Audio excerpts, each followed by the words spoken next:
Bonjour à tous, je fais cette vidéo aujourd'hui pour faire suite à la dernière vidéo que j'ai faite concernant le contrôleur de vol RF007.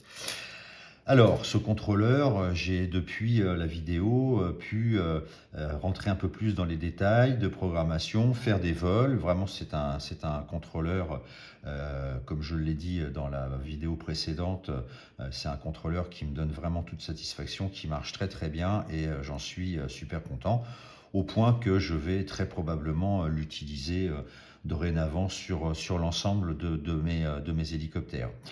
Je suis rentré un peu plus dans les détails et notamment je me suis intéressé aux différents ports et savoir ce que je pouvais en faire.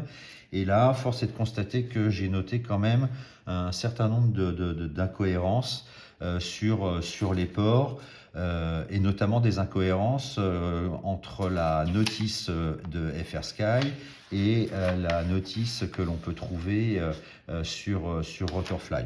Alors quand on parle de notice, il faut le dire vite, hein. Aujourd'hui, les notices sont quand même, on va dire, un peu succinctes, sont plus des descriptifs que des notices, peut-être partant du principe qu'aujourd'hui, tout est censé être plug and play. Mais enfin bon, si on revient 40 ans en arrière, un magnétoscope, on avait une notice qui était épaisse comme un roman et où on expliquait concrètement chaque connecteur, chaque bouton, chaque touche.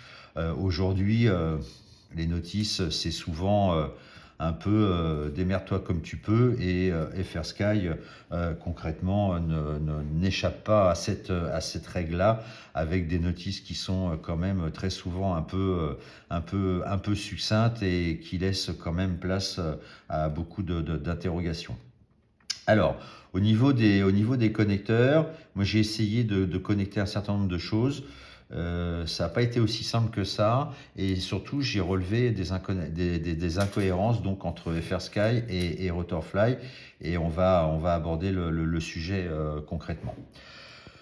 Notice donc d'origine FrSky, on a un certain nombre de connecteurs. Alors sur le dessus du contrôleur, on a des ports UART paramétrables en fonction de ce qu'on veut faire avec. Bon, ok, pas de souci, on verra après.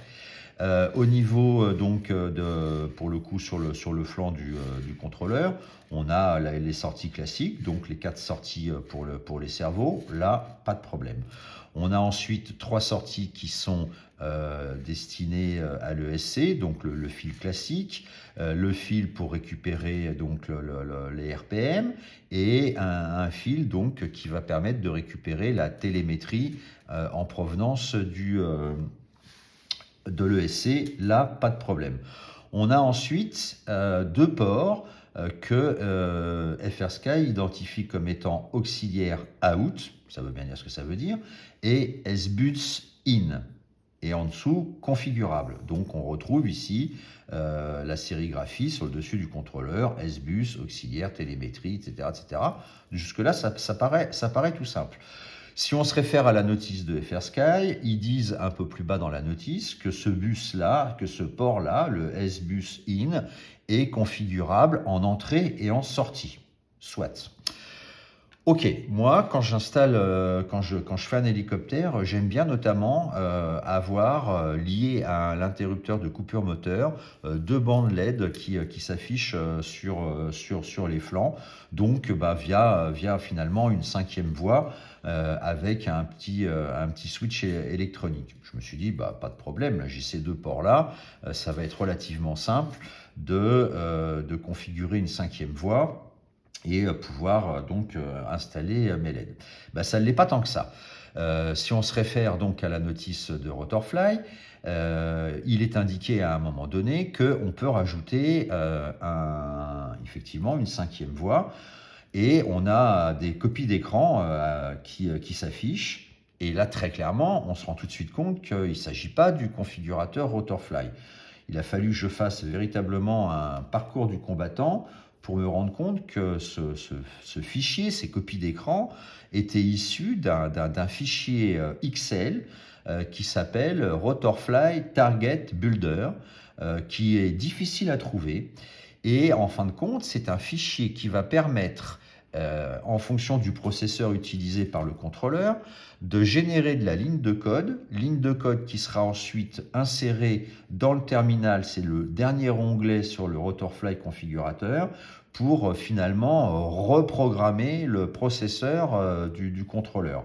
Et alors, il y a une explication qui est très succincte pour pouvoir donc modifier cette sortie auxiliaire en une cinquième voie. Là, on rentre dans de la ligne de code, on ne sait pas trop comment revenir en arrière si jamais ça ne fonctionne pas bien. Je ne pense pas que ce soit destiné à tout le monde. En tout cas, moi, je ne veux pas courir le risque de faire n'importe quoi. Et donc, j'ai un petit peu laissé tomber. J'ai un petit peu laissé tomber sous cette forme-là. En tout état de cause, je me suis rendu compte que cette voie auxiliaire, en aucun cas, ne pouvait être simplement paramétrée en une voie auxiliaire, une cinquième voie sur laquelle on pouvait brancher un cerveau. Qu'à cela ne tienne, je me suis dit, bon, bah, je ne vais pas me prendre la tête avec ça. Je vais mettre un petit comment dirais-je, un petit convertisseur S-Bus PPM et ça fera le taf. Alors, jusque-là, tout va bien.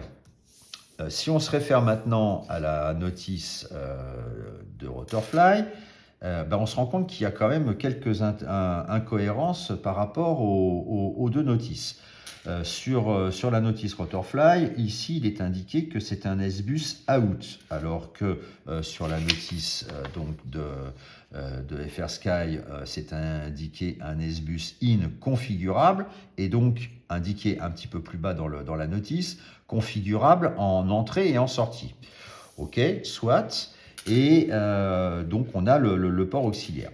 Ok, alors j'ai essayé. Via donc Rotorfly, on a ensuite une partie au moment du paramétrage qui reprend les ports, et pour chaque port, on peut déterminer exactement ce qu'on veut faire. Est-ce qu'on veut faire de la télémétrie? Est-ce qu'on veut faire ci? Est-ce qu'on veut faire ça? Alors, il s'avère que pour connecter mon petit convertisseur S-Bus, j'ai essayé. Je me suis référé à la notice de Rotorfly. Donc, dans un premier temps, je l'ai branché sur le port S-Bus out. J'ai été ici sur le port S-Bus. J'ai donc indiqué S-Bus et ça ne fonctionnait pas. Du coup, j'ai essayé sur le port auxiliaire et effectivement, sur le port auxiliaire, j'ai pu avoir un S-Bus out et récupérer donc ma cinquième voie. Alors, ce qui est étonnant, c'est qu'en rentrant un peu plus dans le détail, on se rend compte qu'il y a des incohérences entre les ports UART et ce qui est identifié. Le port S-Bus, donc censé être celui-ci, il l'indique en UART 1. Mais si on regarde cette partie du schéma, le port S-Bus est indiqué en UART 2. Le port UART 2 est indiqué ici comme étant le port télémétrie, mais le port télémétrie fait partie de ces trois connecteurs ici qui sont clairement identifiés comme étant les connecteurs de l'ESC. Ok. Le port UART 2, donc, on ne sait pas trop à quoi il correspond, puisque là, ils disent que c'est la télémétrie, mais ici, ça se réfère au port S-Bus. Donc, où est concrètement le port UART 1 par rapport à ce schéma, sachant que ici, on a les ports UART 4 et UART 3. Donc là, il y a une incohérence entre ce schéma-là, ce qui est inscrit ici et ce qui est inscrit ici. Bon, ok, donc ça, il faut le savoir, il y a ici quelque chose qui me semble un petit peu incohérent. En tout état de cause, je pense que ce port S-Bus out ne sert que pour connecter un récepteur extérieur. Et la connexion de ce récepteur extérieur peut s'avérer être utile parce que dans mes essais, je voulais rajouter un capteur FrSky qui fonctionne en smart port. Alors là, dans les options, pour chaque port, on a la possibilité d'indiquer télémétrie FrSky. Je me suis dit, bon, bah, c'est tout simple. J'indique sur le port que je souhaite la télémétrie FrSky, je branche mon capteur dessus et donc je vais récupérer la télémétrie. Eh bien, ça ne fonctionne pas. J'ai essayé sur tous les ports possibles, ça ne fonctionne pas. Je pense qu'on ne peut pas réattaquer avec un capteur extérieur, on ne peut pas réattaquer finalement le récepteur qui est intégré dans le contrôleur avec une entrée de télémétrie supplémentaire. J'ai essayé sur les deux portes ici, les deux ports UART qui sont ici, et je n'ai absolument pas réussi à récupérer donc les informations de ce capteur. J'ai essayé sur les deux ports ici et pareil, je ne peux pas les récupérer.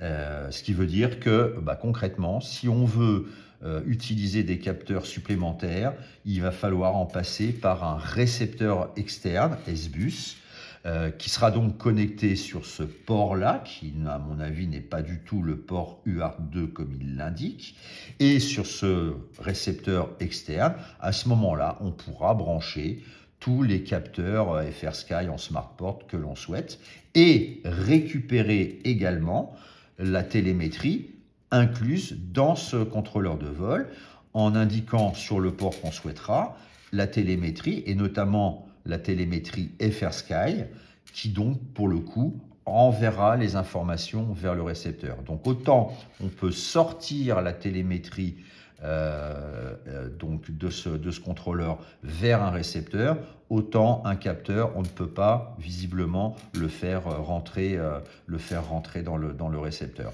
Donc, au niveau des ports d'entrée, effectivement, le port télémétrie, quand on sélectionne ESC télémétrie, on récupère instantanément la télémétrie de l'ESC, mais en entrée, c'est à peu près tout ce que j'ai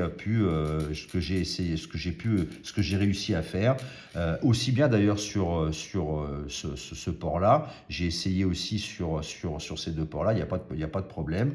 Là, il suffit d'indiquer donc sur le port A ou sur le port C, télémétrie ESC, brancher les fils sur un de ces ports-là, et on récupère la télémétrie de l'ESC exactement de la même manière que si on le connecte ici. Voilà. Petit moment de flottement donc pour comprendre un petit peu le fonctionnement de ces ports, et puis clairement me rendre compte qu'il y a un certain nombre d'incohérences entre ce qui est indiqué ici, les ports UART qui sont censés être associés, ce qui est indiqué ici, ce qui est indiqué ici, et pour le coup ce qui est indiqué ici qui ne correspond pas très clairement. Là, FrSky prend bien la peine de dire que c'est un port d'entrée, S-Bus in, configurable in-out, ça j'ai pas compris, c'est clairement ça ne fonctionne pas. Et puis là, un port auxiliaire out, où là effectivement on peut clairement demander à avoir du S-Bus en sortie. Quoi qu'il en soit, capteur supplémentaire, j'ai pas du tout réussi à le brancher, et donc on a des incohérences hein. Là Rotorfly indique que c'est un port S-Bus out, mais pas du tout. Il n'y a aucun signal S-Bus out qui peut sortir de ce connecteur là, y compris ici en essayant de modifier. Alors est-ce que je prends le port S-Bus, est-ce que je prends le port UART2 et tout? J'ai fait des essais mais ça ne fonctionne pas.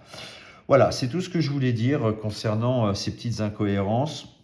Je pense que c'est bon à savoir parce que c'est un sujet que je n'ai vu dans absolument aucun des tutos que j'ai pu regarder concernant ce contrôleur, et qui évidemment fait perdre un petit peu de temps pour essayer de comprendre le sujet et d'arriver à ses fins. Je pense que c'était bon de l'évoquer. À bientôt peut-être pour une prochaine vidéo.